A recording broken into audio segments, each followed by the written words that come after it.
Live. Yes, we are. And we are live. Hello, everybody. And welcome to Skip Happens. Hello, hello. And there's Deb, our hello person. She is the president of the official country music fan club based here in the Northeast. My name is Skip Clark, of course, the program director and afternoon guy on 92.1 The Wolf, and the host of, obviously, Skip Happens. And we've got a great guest tonight. I've just been waiting to talk to this guy. I'm a big music buff, but if anybody's ever heard of Roger Miller, remember King of the Road, Chug-a-Lug, songs like that? This is Dean Miller. Dean is the son of the late Roger Miller, and he's joining us here tonight. And Dean and I actually talked, I think it was a whole bunch of years ago, but he's been in and out of certain record labels, and they go out on a radio tour, and I think they were pushing one of the singles, and he came into the radio station that I was at the time, and we chatted a little bit and played the music. And everybody, it's Dean Miller. How are you, my friend? I'm lovely. Thank you. How are you? I'm lovely, my friend. Okay. Doing well. It's good to see you. Where are you right now? I am sitting in what I call the Twangtown Lounge, and that is my little podcast music studio in my home. It's my office. It's my creative space. I do everything from here. I do YouTube videos and everything else. Dude, tell me, isn't that the best? Yeah, I love it. Exactly. And this is what I call my pod zone. So yeah. I do a lot of voiceover stuff. It's my creative zone. When I want to get away from it all. Well, for a guy who doesn't like to leave his house like me, this is a great thing. Technology has allowed us to just stay home more and more. And I'm telling you, I know it's tough on a lot of people, this quarantine, but for me, it's just expanded my creativity. I've spent this time learning how to use all this technology for the better. Yeah, absolutely. You're not the only one that has said that. I mean, we all kind of go, oh, we're stuck at home. But really, for people like you and I and Deb and people that work in the business, this gives us a chance to kind of regroup and think about things and work on things. Yeah. And I think also it's allowed me to, like, I've learned video editing. I've learned all my podcasting skills, and I'm just getting better and better at all the things I do. So I'm just really kind of happy to have the time.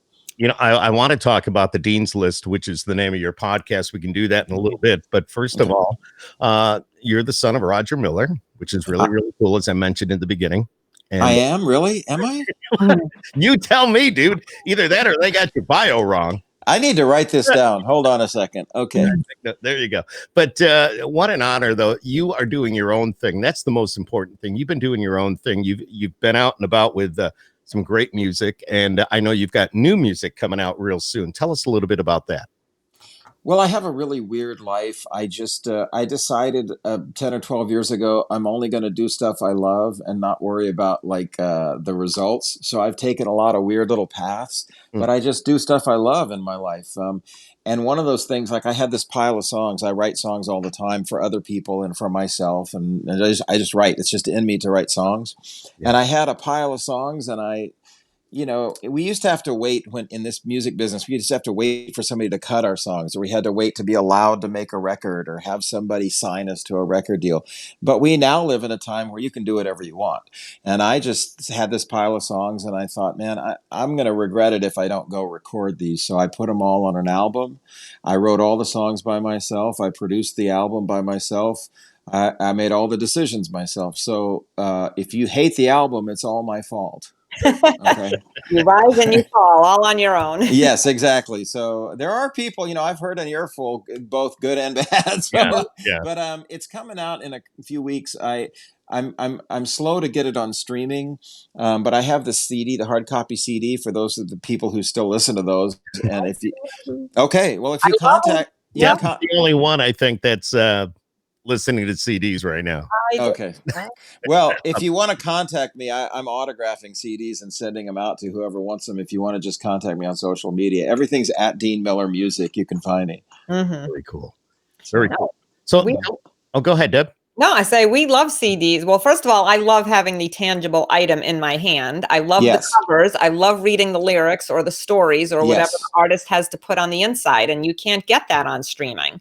Yeah, one of my favorite things in life that I feel like is a lost art is taking an album or a CD and opening it and Mhm. reading who wrote the song, who played the instruments on the song, Mhm. the pictures. It's like a whole other experience that goes with the music. And if you're not into that, they make great coasters. Well, So true, You can hang it true. from your mirror. You're so that's why I suggest people buy 12, a set of 12. good. I like that idea. Yes, Mhm. Oh yes. boy, here we go. All right. Exactly, exactly. No, no, no. It's all good, my friend, and we look forward to the new music coming out. But so you go into your creative space where you are now. Is that where you did you say you do all your writing there? I do a lot of it. This is Okay. like, it's like an office. I've decorated it kind of like a cocktail lounge, I but love I really have a desk in the middle of the room where I do all my video editing, it. Mhm. podcasts, streaming. I do streaming stuff. I do everything from here. And it just feels like it's like having your own career in a box. I mean, I'm telling you, I can just do everything I need to do in this room. I love it. The very enhanced man cave. Yes, exactly. So I'm not a guy who watches sports or any of that kind of stuff. So Mhm. this is what I do in my spare time, is just be creative. And like I said, I named it the Twangtown Lounge because I understand, somebody told me that the CB Truckers handle for Nashville was Twangtown, and then later somebody told me, oh, that's not true. It's Guitar Town, like the Steve Earle song. Uh-huh. But then I like Twangtown, so I thought, well, I'm going to use that. I'm going to start making that my own. Yeah, no, absolutely. I love it. I love it. I think Yeah. it's cool. You and I are thinking a lot alike here. We have a lot of different irons in the fire, and we Mhm. have our own little space to do what we want to do in, and it just like I mentioned minutes ago. That's where the creativity comes out when you can spend time alone. So where do you get your ideas for your songwriting? At Walmart. Oh no, I'm sorry. Well, I you don't really. could. I mean, You could. It could. Yeah, it's true. That is true. yes. No, really. I heard Paul McCartney say something years ago. He said, when you decide you're going to be a songwriter, then you're immediately in tune looking for song ideas. If you're a writer of novels, you're Mhm. looking for novel ideas. So whatever you decide you're looking for, suddenly those ideas seem to be in your sight. Right. So I'm always looking for song ideas and thinking in those terms. So that's usually what I come up with from TV, movies, life, Mhm. things people say. One of the songs on my record, I heard somebody say in a movie or in a TV show, I've got the will, the way, and the want to. And I thought, there's a song title right there.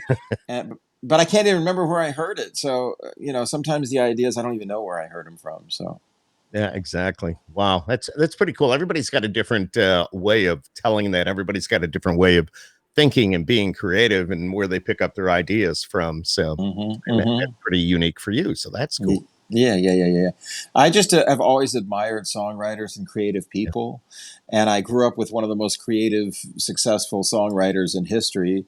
And I used to just watch the way he made stuff up. And I just thought everybody sat in their house and made up songs and stuff. I didn't know people didn't do that. I just thought everybody just, because he would just walk around the house humming stuff. And you go, what do you think of this? What do you think of this? What do you think of this? And I thought, oh, well, cool. Uh-huh. Do you remember those days like it was yesterday? Yes, and in fact, on my podcast, Dean's List, I talk about Uh-huh. all these childhood weirdo stories in my life. I grew up. My dad was a real kind of rock and roll rebel kind of a figure, Mhm. and I would tell these stories to my friends, and they'd say, "You need to have a book or a podcast or something." And I thought nobody cares about these stories. And then as I started telling them, I realized a lot of people like these stories. So I just started collecting them and putting them on my podcast. Yeah, you should put them in a book because Yeah. I think anybody like in your shoes, we've talked to other artists whose mom or dad has been really successful as well, and the stories they tell about their growing up. Mhm. Talking to Pam Tillis was amazing. Yes, Her growing up and being on stage with her dad. Of course, I don't know. Did you travel with your dad at all? Did you do any of all the that time. all the Yeah, time? all the time. Usually when I was in school, like my dad would take me, if it was a really special trip, he'd take me out of school, but I pretty much had to stay in school. And then in the summer, I'd go on the road with my dad. Mhm. So, but amazing adventures. And you mentioned Pam Tillis. Yes. There's a kind of a rare club of people that grew up in this country music childhood. Pam Tillis is one. I do a lot of producing of records, and I produced a record for Georgette Jones, who is George Jones and Tammy Wynette's daughter. Yes. And so when I get together with people like Pam and Georgette, we realize there are stories and feelings that we relate to, that it's a little club that not a lot of people are in. And Pam told me a story, if I may digress here for a second, but she told me a story one time that I thought was so cool. She said she would go and close herself in her dad's closet with all the lights off, and just a little light would come in from under the door, and it would shine on all the rhinestones on all the stage costumes, and it would make like a disco ball all around the walls of the closet, and she would pretend she was on stage and with all the lights and everything. And I thought, who else has something that cool going on? That is really cool. See, those are the stories we love to hear. We love to read about and to hear about, your growing up and those experiences and things that you did. Right. Pretty neat. How long, when did you start playing music? I started playing guitar probably when I was 11 or 12 years old. I started writing songs when I was probably 14 is about when I started writing songs. And I didn't get good at it till last week. I mean, really, I feel like I'm never good enough at this songwriting thing. It's always a journey to get better and better and better. But I just love the process. And I just love it when a great song comes together. One of my favorite things in the world is when the song goes from being written to when you're in the studio and then the musicians are around, and then all of a sudden you hear that song come to life with a band. That's just magical to me. I don't even know how that works. I think that's just, to me, it just is so thrilling when that happens. I don't even know what that feeling's got to be like. You can only imagine, I guess, being a songwriter, and then when you hear the final product, we see a lot of the songwriters when we're in Nashville for different meetings and things, but we hear the songs and we know the songs that they've written, but then when you hear the fully produced thing, it's like, I can't even imagine what you must be feeling when it comes to life like that. That's got to be very cool. It's really weird when you're sitting around your house in your pajamas writing a song, and then all of a sudden you hear it on the radio. That's a weird feeling. My dad had a great quote about songwriting that just popped in my head, but he said, "The human mind is an amazing thing. It starts working from the moment you're born and doesn't stop until you sit down to write a song." I love it. He also said, I found a book of his writings after he passed away, and he had some amazing things in that book. But one of the things he'd written just off the cuff, he wrote, "I sat myself down in a chair to sing a song that wasn't there." And I thought, that's the most beautiful thing I ever heard, man. Isn't it? Wow. Isn't that cool? That is so fantastic. I love it. I love it. I've always thought I need to write that down and frame it on a wall somewhere. You really need to. You really need to.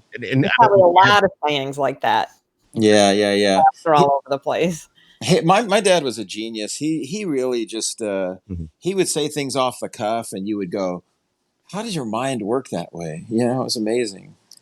Does he have any of those? Do you have any of those things that he's written down that you could frame like that? I think that I do. I have all kinds of things. Yeah. Little notes and things. It's really meaningful to have that stuff. It's nice. Yeah, absolutely. How long ago did your dad pass? 1992.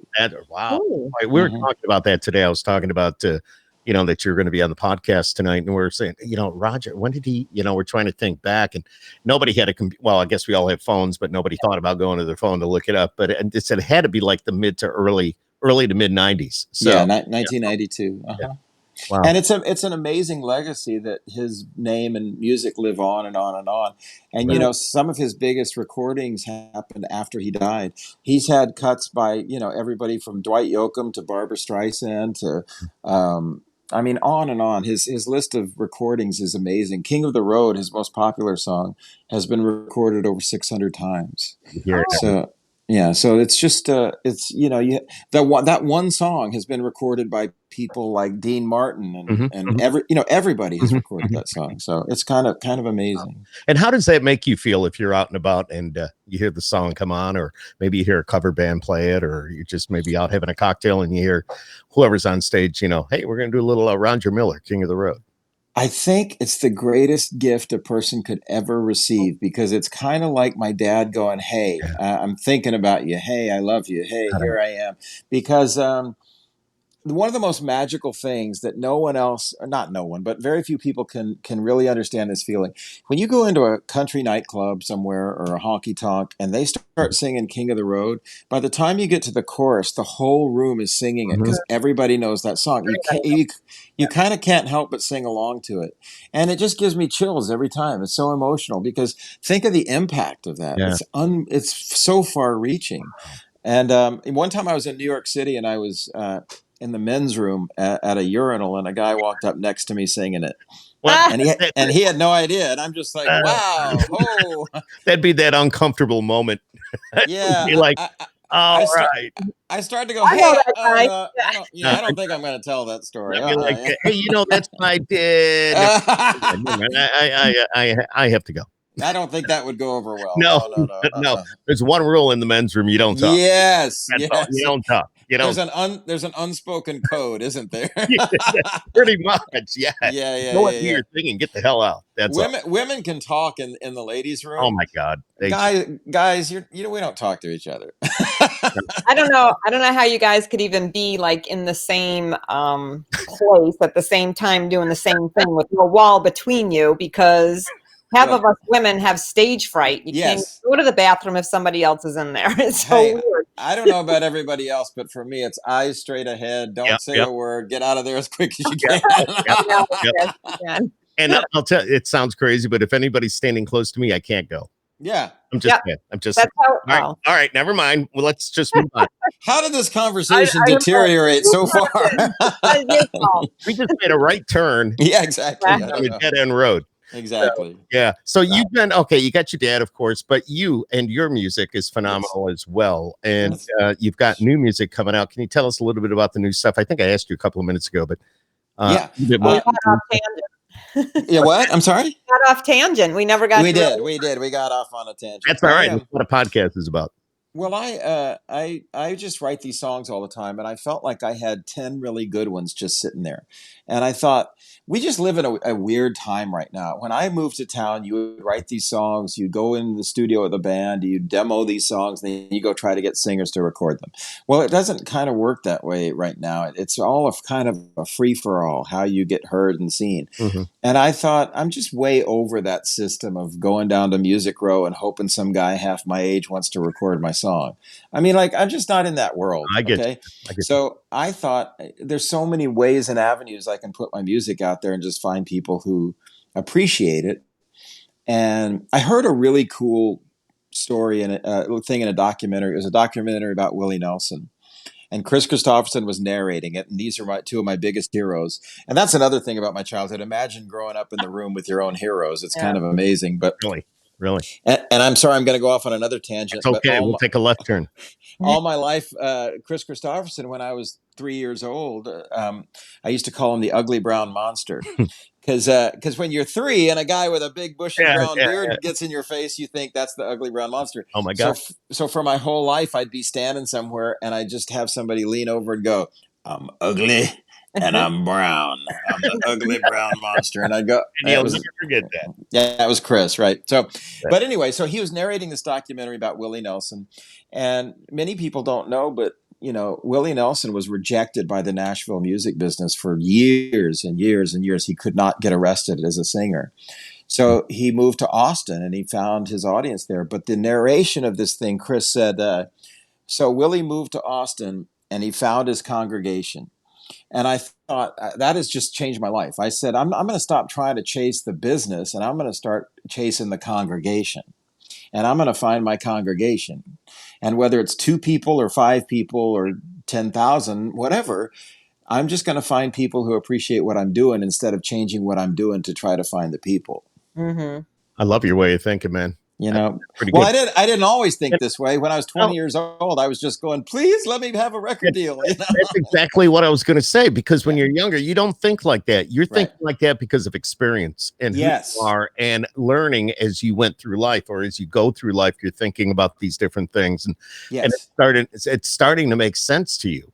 It's well, like, I got my congregation. I get it. I get it. Yeah. If anybody young is out there listening, and I tell all my young relatives and friends this, I say, look, when you're trying to decide what to do with your life, don't think, well, this will get me the money, this will pay the bills, this will do what you love. Start with what do I love, and then go from that outward, and your whole life will be different. Exactly. And it certainly has been true for me. The other thing I do besides music is I teach dogs. I developed a method of training dogs that no one else teaches, because I just love dogs so much. So I just I took a tangent there and started working with dogs. And so my life is just filled with music and dogs, and I love it. Your life is filled with everything. Yeah. Yeah. Now I need my bank account to be filled with that much too. Well, here, I'm with you. Yes. I second that. But so you get, what kind of, do you have dogs now? You obviously do. Well, not to get on a sad tangent, but I've lost a couple of dogs recently. I have one dog left. I usually have 3 at a time, and so I'm always changing out. But right now I've got one dog, and we're just kind of doing it this way for a few months till the right dog comes into my life. And it's kind of like dating; you got to find the right dog, I guess. A lot of people go down and go, I'll take that. I always think this, like, you walk into a shelter or whatever and you say, I'll take that one, and you've made a 15-year commitment in 5 seconds. 5 seconds, I know. Yeah, we have 2. I have a yellow lab, and then we rescued a dog back in December out of a place called Helping Hounds, and the dog came from Texas, and just beautiful dog, and I don't mind being stuck with this dog for the next 15 years. Don't mind at all, yeah, cool. So cool. They're beautiful. I just love dogs. Even if he brings home a rabbit every once in a while, or a chipmunk, or a squirrel, or gets in a fight with a skunk that's out in the yard, it's but still deal with it. So Well, I wrote a book about dogs, if anybody wants to read it, but it's called A Dog's Way, and it's on Amazon if you want to check it out. Dog's Way. Yeah, absolutely. A Dog's Way, yeah. Absolutely.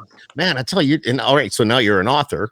Trained dogs. You're putting out great music. Just call me Author Miller. Oh, sorry, that's Author Miller. Like Arthur Miller. I got you. Okay. I go. Okay. Oh my God. Okay, sorry. I got you. Okay, I'm a little weird. That's all right. You know what? I love your weirdness, because I'm the same. Okay.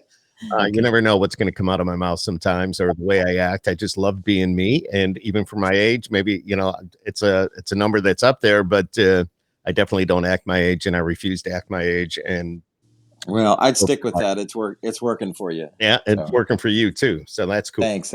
It's cool. Now you're right in Nashville, then, right, Dean? Oh, my phone fell. Yes, I actually am in Franklin, just outside of Nashville. Oh well, yep. Dean, Deb's got a son that lives out. Where's Brandon? Brendan is in South of Nashville right now, and I think he's moving or something here soon, just to another apartment somewhere. But this, as you can tell. Yeah, but I'm there all the time. We're going down in about 2 weeks, and we're moving one child to Cincinnati. Then we're gonna hop over there for a few days. But I'm there all the time. Very nice. Hopefully, you'll have some things to do, because things open and close without notice around here. So I don't know. There better be something. I am having such withdrawals from Nashville. It's ridiculous. So well, they opened up these Broadway honky tonks way too fast, way too soon, and then the city went through writing citations all over the place. Yeah, I heard the Kid Rock place got a citation. So they went. I mean, we got to ease back into this. We can't just dive in overnight. I think there's a better way to do it. Everybody is just so over this. Yeah, and I think everybody just jumped as soon as we even had some leeway. People just went crazy. I know. But I think everybody's over it, but they're not thinking that we got to ease back into this, or we're going to be right back where we started. I mean, here in New York, we've been pretty lucky. We're upstate New York. Yes. We're not down. Of course, we're not on the island, but we're going slow, and so we're already in phase 3, and it's all going well for the most part. So my philosophy is reasonable caution. reasonable caution. But Yeah. I don't believe in extremes either direction, you know. And I think it's extreme to say I've been cooped up, so my first thing I want to do is go in a crowd of 1,000 people and sweat and spit and drink beer. You know, I go, No, no, that's not the first thing you're supposed to do. I don't want to do that at all. Right, exactly. So there you go. There you I'm go. happy you're in my pod zone. This is all good, and I'm sure Deb's happy where she is. So that, Yeah. that's all. Although my pod zone's not quite set up yet, so you've got my Okay. view for the moment. Oh, that's okay. I keep under telling her her rug is dirty in the back, and then we're vacuuming, and there's something out of place on that in that cabinet by the. Oh, come on. One of these days, one of these. If you saw what I do before we get on here, you'd be laughing hysterically. But between my hair and my fixing my room and making sure my glasses are clean, whatever, I drive him up crazy. We don't have those issues. I prepped too. I sat down and pushed a button. It was really strenuous. Thank you. Guys have it way too easy. Skip throws his hat on. He throws his headset on. He's ready to rock. And I'm ready to go. Yeah. Let's. Go ahead, Deb. No, I was just wondering, do you traditionally perform in Nashville, or traditionally you're just out and about somewhere else? I got really over the Nashville club scene after a long time of doing it. I feel like it's really divided. There's the cover band, Broadway, sing the hits kind of bands. Right. And then there's the writer's night. I perform what I write, and I'm an artist and band kind of scene too. But I feel like the Nashville audience is so inundated with so much music and stuff that the audiences are a little cynical. And so when you get up there to sing, a lot of times they're not paying attention. They're not listening. I think it's astounding the difference when I play in town and when I play out of town, because when you play out of town, people seem to really love it and appreciate it and pay attention and listen. And so I much prefer playing out of town. I really do. That too. Yeah. It's just like any kind of entertainment town. Everybody, you don't want to play to a room full of people who do what you do. You want to play to people who don't and appreciate it. Right, exactly. No, and here again, you're thinking the way you should be thinking. In my opinion, you know, so many people can't wait to get to Nashville and go down on Broadway and jump up on the stage in Tootsie's and show them what they got. But really, you know, I'm just saying. And I'm telling you, I think that's a great thing to do. I think it's a wonderful thing to do, but it's apples and oranges. That is a different kind of music job. And being an artist and making your own records is a different kind of music job. And they're not the same. And I'm not saying that anybody that goes to Nashville shouldn't go down on Broadway. I don't mean that. No, absolutely not. Go down and see and experience it, and you'll hear all the music. And, you know, but once, you know, like, in your shoes, you live there. Deb and I have been there so many times. It's like, it's not really where we want to go. You know, we'd rather go to a honky tonk on the outside of town, or go to Franklin, or go somewhere else and just kind of go out and get a cold one and hang out in that type of atmosphere rather than being with, you know, all the tourists and all that. I get it. You don't take me the wrong way, but I'm just, you know, exactly. Do you have a special touring partner that or artist that you like to tour with, or you on your own all the time? At this stage of my life, it's just me doing whatever the opportunity comes up to be. So if they say, come show up with your guitar, I just show up with my guitar. If they say put a band together, I put a band together. But I do a lot of really interesting, weird stuff that people might not even think about. Last year, a guy asked me to come and perform in Austria, and I went over to Austria. Oh my God.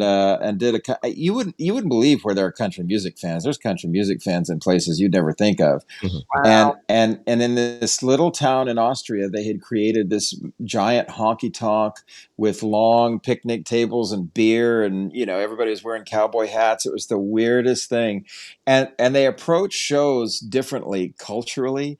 Like one half of the room is line dancing, and one half is sitting there really listening and absorbing the show. But when the show was over, everybody in the audience held up sparklers, you know, and I went, is that a tradition, or how? I was totally shocked by that. Everybody holding up sparklers. That's kind of cool, actually. And I've heard that, you know, country music in other parts of the world, I mean, it's really big. Ireland, parts of England. Yes, I have a absolutely. friend that's actually her tour. She was there last year, but this year got canceled because everything that's going on. But it's just the crowds they get over there. She says when they go on tour and they're over like in England and Germany and here Yes, in Austria, it's yes. unbelievable. So Yeah, Sweden, you would be surprised, but Sweden has a big country music culture. mhm. Wow. Yeah. I would have thought that actually. You would have thought that? No, Oh, no, well, I wouldn't. no. And, No. and this is weird. In Sweden, they have another difference in cultural, like they love country music and they like more traditional country music, but they also kind of overlap country music with Western movies. So a lot of the people in the audience are wearing like cap guns on their hips and dressing like mountain men and stuff. And sometimes, and they told me when I played Sweden one time, they said, look, don't be worried if people start firing guns in the air. And I went, what? They said, they'll take Worried. My ass be cap off that pistols. stage. Yeah, they said it's just people firing cap pistols in the air, and they'll do that. And I thought that's really wild. And it was interesting. Yeah, try that nowadays and see what happens. No, probably not now. Yeah, Yeah, exactly. and that wouldn't go over too well. Let's talk about No. your podcast a little bit. What do you? Okay. All right, what you have the Dean's List, which I love the name, by the way. I like Thank that you. better than Thank you. Skip Happens. Dean's List kind of goes with what you're doing, obviously. But talk to me about your podcast. Well, it's just my life is weird and wild, and I have a lot of stories, and I don't have really a format to it other than I just share my stories. I'm going to bring in guests later, but I'm trying to empty my head first of all the stuff that I have. Last week I talked about my new album, and I went song by song and played samples and talked about what went into them. Very But cool. one of the weeks prior, I just told stories about my childhood, experiences. Everything's different. I don't have really a plan, but I keep it to 15 minutes because I feel like people will give that a chance. And if there's a demand, I might make it longer in the future. But right now, it's a 15-minute podcast. And like one week, I'll just tell you one week of stories I told. When I was in high school one time, I was like a freshman in high school, and we lived way out in the country, and I would take the bus home before I was driving. And they would drop me at the end of our driveway, and our driveway had this long road that went up to the house. And one day I get off the bus, and there's a helicopter landed in our front field. And I get to the house, and Glenn Campbell, we lived in Santa Fe in New Right. Mexico. Okay. And when Glenn Campbell played Albuquerque, he leased a helicopter, and they flew up to see my dad, and he landed in the front yard. And so I get home, and there's a helicopter, and there's Glenn Campbell in the house. And the best part of the story is they got lost getting to our house. So Glenn tells the guy to land the helicopter, and they landed in a drugstore near our house. Uh-huh. And Glenn walks in and says, "Hey, does anybody know where Roger Miller lives?" And the guy goes, "Yeah, down here to the left, turn right, and then he lives down there." And he goes, "Okay, thanks," and gets back on the helicopter. And I thought, for the rest of his life, that guy must think, "What the hell just happened?" Yeah, exactly. So it was a different time, and people were wild and weird. Yeah. And people forget that, the whole sex, drugs, and rock and roll, they were doing that in country music too, man. They were living the life. There's no doubt, my friend. No Yes. doubt. I And I don't know think it. it was as publicized with the country industry. Yeah, it wasn't as publicized, but it is. I can, now I feel like a lot of the people are gone, or some of the stories wouldn't bother anybody to be told now. So there's enough time has passed. Yeah. So I'm sharing a lot of these weird stories from my childhood. Do you have siblings? My dad was married 3 times, had 7 kids. Oh, So wow. if you'd like to we'll make a graph and we'll just talk Yeah. about that. It's Cool. it's a complicated childhood, Oh, but I'm cool. I'm the middle of all the 7 kids. I'm from the second marriage, and Mhm. I'm the only one of the 7 kids who plays music. I'm the only one who does it for a living. I'm the only one who looks exactly like him, acts like him. Um, in fact, my full name is Roger Dean Miller Jr. I've been Dean all my life. So I just got all the blessings of the whole thing. I'm really fortunate. I'm really fortunate. I was wondering if any siblings were in the industry or not, because we don't really hear of anybody else. None So, of them. None of them are in the music industry, entertainment industry. I'm the one who got the bug, I guess. oh, that's awesome. Yeah. Very Yeah. cool. Good luck to have. So that's your podcast. The Dean's List is basically about your life and where you are and how you got to where you are right now, from childhood all the way up to, Yes, and it focuses on music and stories of my life and how things kind of look through my eyes. I guess every week I just think of something new and interesting to talk about. What do you do for fun? Well, dogs are my whole life. Right. I mean, Okay. I work in rescue. I work in training. I work in everything to do with one of my favorite things is to rehabilitate dogs who have been through trauma. Mm-hmm. So I help them get on the path to a good life with their families and stuff like that. So that's my passion, as is music. And now this new podcasting thing and all the technology, I'm loving all of this stuff. I'm learning. Well, I've directed music videos for a long time too, but I'm learning editing, and I hadn't known how to edit before. So that's a hobby of mine too, is learning editing. Quarantine. Yeah. Right. In the beginning. You've taught yourself all of these things, though, as far as like the video editing and producing and just all these the podcast. Well, the podcast isn't that difficult, but just to get out there and say, I want to do this. I'd have to go to school for 10 years to learn how to do half this stuff. Well, I watch a lot of YouTube videos and learn from that, which is a great asset to have. I mean, technology has really allowed us to learn so much just by getting on YouTube. Everything is searchable now. Anything you can think of is searchable. Absolutely. And I don't like formal class education type of stuff. My brain doesn't work that way. So I work better if I sit down by trial and error and try to figure it out. We are so much alike. Anybody that knows me, I'm the exact same way. What's that, Deb? We call you the geek because you like to do all those things. Yeah. Well, I also like a few years ago, maybe a long time ago now, maybe 10 or 15 years ago, I thought I'm going to go back and learn music theory because I don't know how to read or write music like in notation.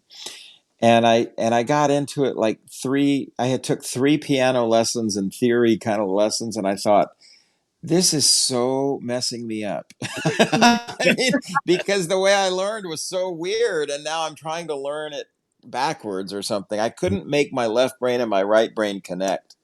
So I'm the exact same way. I have to have hands on, or I'll watch a YouTube video and I'll watch it over and over and over again if I have to, just to get the idea. I remember when my brother was like 8 years old. I'm much older than my youngest brother. He's like 20 years younger than me. But I remember he was like 8 years old, and it was Christmas, and he was putting a toy together. And I said, hey, let's look at the instructions. And he said, no, that'll just confuse me. And he went and put this complicated thing together. And I went, oh, you're a genius, man. Oh, yeah. I never looked at, don't put instructions or directions in front of me because I know how this goes. Yeah, right. 8 years old, and he had it all together. Awesome, it was amazing. Yeah. That is amazing. That is amazing. That is so cool. So we want to find out more information about you. I know you're online. Your podcast is just about everywhere that you can get a podcast. Yeah, it's on Spotify and Stitcher and all those places. And then if you want to find out information about that or anything else, my Instagram is @DeanMillerMusic. Twitter, same thing. My Facebook is @DeanMillerPage. So I have Dean Miller Page, Dean Miller Music, and all the information of everything's there. If you send me notes, I respond. I'll tell you how to get the CD. Yeah, that's all that stuff. Awesome. So when can we expect the new single in our hands, like at radio? Well, 1965 is out now, the single. Okay. And then there's going to be subsequent things. There's a song that's not really a single, but The Will, the Way, and the Want To is kind of a teaser off my album that's actually out there right now. Okay. And then in 2 to 3 weeks, you should be able to stream all the songs. But if you want to get it before then, just hit me up and I'll send you the album. Yeah, I'd love to give the whole thing a listen. I mean, I've always thought, it's great stuff from way back in the day when I first interviewed you. I was at another radio station in town. I think I was in a different life at that time. Yeah, right. But it was pretty cool, and I was really excited to know that they said, "Hey, we'll get Dean on with you tonight." So that was very cool, and I love hearing about the podcast, my friend. I love hearing about the podcast. Thank you. Well, I hope you enjoy it. Yeah, definitely. How long have you been doing the podcast? Only about about 6 weeks. 6 weeks. Yeah, about How many 6 weeks. episodes do you have? 8, 12? Maybe? I have eight. I have 8 Okay. episodes so far. I crammed a couple up, and then now I've spread the rest. Once a week, every Wednesday, I put a new episode up. And you put it right up on YouTube, or where does it go? It's on all the places. I need to put it on YouTube, but I have it everywhere else, like Spotify, Stitcher, Right. Buzzsprout. Yeah. I mean, if you Google Dean's List podcast, it'll come up somewhere. I was thinking about, because you're doing the audio side of things. I was thinking about the visual. That's why I mentioned YouTube, because I'll take this and upload it to YouTube. So well, that's smart. I need to start doing that too. I have neglected my YouTube channel too much, and I need to get on that more. I think it's very cool when we have viewers or we have listeners and they can actually see who they're talking to. They can see my ugly face. They can see you. They see the beautiful Deb. It all just, I think then they have a tendency to even hang on a little bit longer. So, well, I listen to a lot of podcasts of comedians. I like a lot of comedians, and to watch them together, I think is interesting too. So I watch a lot of those as well. Yeah, I'm constantly going through different podcasts on, if I get bored Sunday morning, I grab my coffee and I go out on my porch, and I've got a big screen out there and smart TV. So I'll just go to, YouTube and start going through podcasts. So isn't it amazing? Like the technology, man, it's like everything you can think of is right there. When I was a kid, man, you'd go, there's a show coming on Friday night. I can't wait till Friday night when that show is on, Now you don't have to wait. Here, wait a minute. Right now. Everything's everywhere all the time. And this is something I think is fascinating. People will write to me on social media and they'll go, how do I find your album? And I go, well, there's this thing called Google. I don't know if you've heard of it, but everything is there. Everything you can think of. Yeah, a lot of people don't think an old school person that asked that question. Right. It's the only thing I could think of. Right. Probably my dad. I taught my sister. I'm telling you, this is not that long ago. This is probably 6 months ago. My sister would constantly ask me these questions, and I would say, that button on your phone, if you hold it down and say, hey, Siri, you can ask it the same thing you're asking me, and it'll tell you everything. No, exactly right. I mean, I can take my smartphone, phone, and go, hey, Google. Right. And there it goes. It's coming right up. So and you would think that would be making people smarter, but actually the opposite seems to be happening, doesn't it? Let me ask you, do I get in one of the people I work with, she loves to read the newspaper. I never look at the newspaper anymore. And when she says, hey, did you see the paper today? And she'll tell me about a story, and I'll go, I saw that like 3 days ago. Wait, 3 days ago. I said, because the paper. How many do you read the paper? I don't. No. I looked at one a while back just for nostalgia. Yeah, you know what I mean? Exactly. Now my wife has to get the Sunday paper every week, and I say, honey, I said that's 3 or 4 days old. That news and that paper right there is old.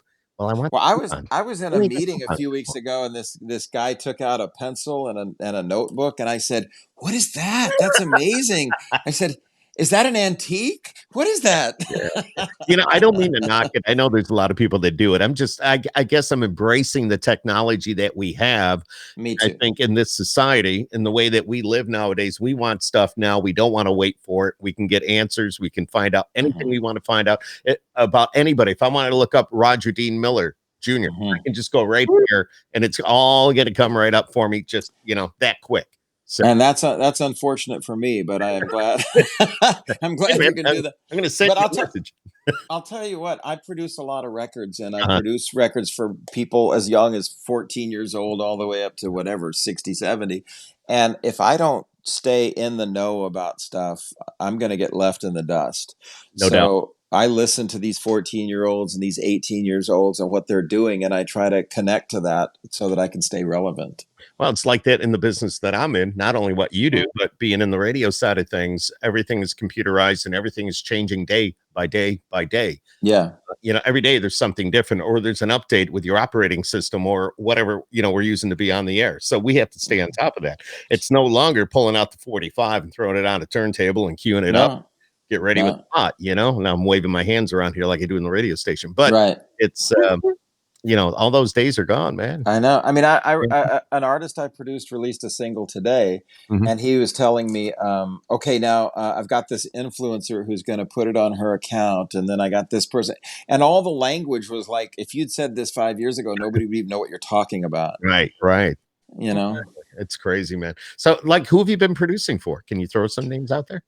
Yeah, well, a couple of years ago, we did a tribute album to my dad, and I got to produce a lot of huge names for that: Dolly Parton and Willie Nelson, and I produced that album, Very and cool. then I've produced a lot of big names along the way. But currently, I'm doing everything from known artists to not known artists, everything in between. I'd say there's a guy that I'm really proud of working with named Dallas Moore that I think is really good, and he's doing really well on the Outlaw Channel on Sirius and all this kind of like. Americana charts and stuff like that. Mm-hmm. And I'm about to start a new album in a couple of weeks for a new guy, a new independent artist. I'm always making something. Now, do you go to them or they come to you right there? Both. Okay. Like if I hear something online, like if I'm just scrolling through Instagram and I think, oh, that guy's good, I'll go, hey man, you need a producer, and then I really do, and I have a website for my production and stuff, and then but a lot of times people will just hear an album and they'll find out I produced it, and then they'll say, can you produce mine? And I'll say, of course not, leave me alone. No, I'm open to anything. That's my life. I just try to be open to anything because everything's an adventure. So. Have you ever done any radio? Have I as like what I do? Maybe be an on-air personality. Have you ever filled in for anybody? Have you ever done anything like that? I mean, you do just about everything. So I thought I'd throw it out there. I have done it at times, like as far as like a fill-in thing as an artist here and there and stuff. But I did host. I had my own show about dog training on talk radio on whatever I forgot the name of the talk station in Nashville, the big talk station. But I had a show every Sunday, and I would do an hour just talking about dogs, Really? and I love doing that. And then they said, we're going to start this new thing where you pay for the time to do your show. And I went, oh, bye. I think I know what company that was. Yeah. Okay. Never mind. Oh, I provide all the entertainment, all the content, and do I everything. Pay too. And I pay you? Oh, cool. That sounds fair. Bye. Yeah. I know, brother. I hear you. I hear you right there. This is it's so exciting to chat with you, though. You got a great personality. You always have had a personality like this, and thank you. That's nice. You're a fun guy to talk to. And some people can be like really just blah. You're fun to talk to. You're very nice to say that. So I appreciate that, and you are too. Thank you. And there's Deb. There's Deb. She's back there going, what about and you're fun too. I'm hanging out, just listening. You're all fun. Deb is fairly new at this, but the podcast thing. But we've been going in. Well, I go to Nashville. I've been doing like the CRS thing for the last 20 years, close to 20 years, and for at least Deb, the last 10 that she's been going on behalf of her company, the official country music fan club. But because we're from the same area, eventually we just kind of. We met up in Nashville and we kind of go to the meetings together and hang out together, and we became very, very close friends. Nice. So very nice. I'm helping her because obviously for what I do and helping her kind of get her feet on the ground. She's been doing some shows with artists and doing all that and bringing the artists to town and putting them in front of maybe some new fans. And, I get the radio station involved, and it's just a win-win no matter how you look at it. So it's pretty cool. Well, that's very cool. That's very cool. When I'm not in the pod zone, I'm not messing up his equipment with my hands flying all over. It's one of those Italians that the hands like, oh, look out. Well, that's another thing about the technology. You don't have to drive across town to do something. Oh, I know. You just do it at home. And that's exactly what I did. We went to spring training. We're big baseball fans here. So we went to spring training early March, and that was when all this was starting. And I being on the plane, my wife was like sanitizing the seats and the table tray. When was that? When did you fly? March 7th. Was that the last? Was that? It was just before everything shut down. Oh, and wow. Were people wearing masks and everything? No, not at that time. Not at that time. Okay. And we came back, I think, 4 days later. But while I was in West Palm, I got a note from my boss saying, when you come back, you can't come back to work. Oh. why am I? What's going on? I didn't know anything that was happening at that point. So yeah, I had a quarantine. I had no idea what was going on, but I knew there was an issue, but I didn't realize, but then when I got back, I had a quarantine for, I think they said 14 days, but they let me go back after 7. So just because you'd gone on a trip, just because I went to Florida. Yeah. Okay. In Florida at that time, with a lot of the older people with underlying conditions, apparently there was some pretty high numbers and it was spreading rather fast. But yeah, did you hear about Jared Leto, the actor? Did you hear about this thing? He went on some weird sabbatical where he didn't have any technology and he went and slept out in the desert or something for 30 or 60 days or something, and then he came out and there's all this stuff going on. What? Yeah, he had no clue. What's happening? The world's shutting down. I did read about that.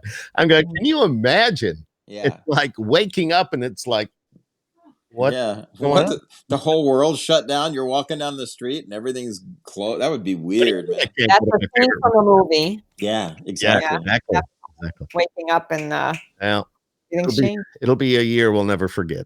Yeah, definitely, for sure. Pretty awesome, my friend. And thank you for taking the time to sit with us tonight and chat a little bit about you, your life, what you're doing, your 5 or 6 different things that you do, 7 or 8, 9. Thank you. I've enjoyed every minute of it. I appreciate it. Thank you for having me. I'm a little bit new at this, but I can tell you, you've got your stuff together, and I love it. And the podcast is awesome. You as an artist, awesome. You as a producer, pretty cool. Yeah, I'm a snappy dresser too, so that's good. We're gonna make a t-shirt. This is I had gift cards for JCPenney's, and here they're closing all the stores because JCPenney's is going bankrupt. Yes. So I went to JCPenney's. It took me an hour and 8 minutes to check out. I'm not kidding. There were 55 people ahead of me. 55 people ahead of me in line at JCPenney's. Normally, I do not go to the store. I shop online. See, this is how men shop as opposed to women. JCPenney's is closed, and I'm going to go get a bunch of T-shirts. Yeah, that's what I did. I went and got a bunch of T-shirts to wear when I do this podcast thing. Right. And I just had the gift cards. I had to use them because I don't know if I could use them online or not. So I just assumed, well, I better go to the store. But I normally never do that. Wow. For like a whole afternoon. My wife was like, "Where were you?" I hope you wore a mask. Matter of fact, everybody had a mask on. 6 feet apart, and they were controlling not only with that store but other stores. You can see they got security at the door. So they're counting how many go in and how many come out. So right. It is what it is, I guess. Yeah, we'll get through this. Hey, well, I look forward to hearing the new music, getting it on the radio as soon as I can. Okay. I wish you a lot of luck, my friend. It's so cool to chat with you. Thank you. It's very nice to talk to you too. Just knowing who you are and where you came from, and it's just your dad's a legend. You're going to be a legend. I mean, you're Roger Dean Miller Jr. Hey, right. So well, so far, I will send you a note because I want to get one of the CDs. Please do. Please send me a note. I'll get one to you. Always wants a freebie. Ah, right. Well, I'll pay for it. I don't care. I like having a hard. I'm kidding. I'll send you one. Just let me know. Yeah, it's very cool. Got it. Dean, God bless you, my friend. Stay safe and keep doing what you're doing. And I hope we get to see you somewhere down the road. I don't know if you get out much in Nashville, but we're in town a lot. And I'll drop a note sometime when we come in. Maybe we get a cold one or something. So that sounds good. Actually, if you ever come up to the Northeast, track us down. Well, all right. Well, that sounds great. I appreciate the offer. I don't know if Dean's going to be doing any more radio tours. I think he pretty much through that, right? Well, we can do it this way. I'd love it. Yeah, I know. Look at you're right in your man cave. I'm in mine. I've done those ones where they go, "Can you drive 100 miles out in the country and talk to a guy?" Okay, sure, whatever. Okay. It's because you're a good guy. All right. Yeah. All right, my friend, we're going to go. And thank you again. Peace to you. Stay safe. Do what you got to do. We'll get through this together. And it's Dean Miller and Roger Dean Miller Jr. Yes, you're right. That is right. He is the son of Roger Miller, little king of the road, chug-a-lug, and many more. And he's got the same personality. Same. Look at that. Look at the picture. You look just like him. You look just like your dad. We look like before and after pictures. I love it, my friend. Have a great night. Peace to you. All right. All right. Peace. Have a good night. Yeah. Bye, guys. Nice talking to you. Thank you for joining.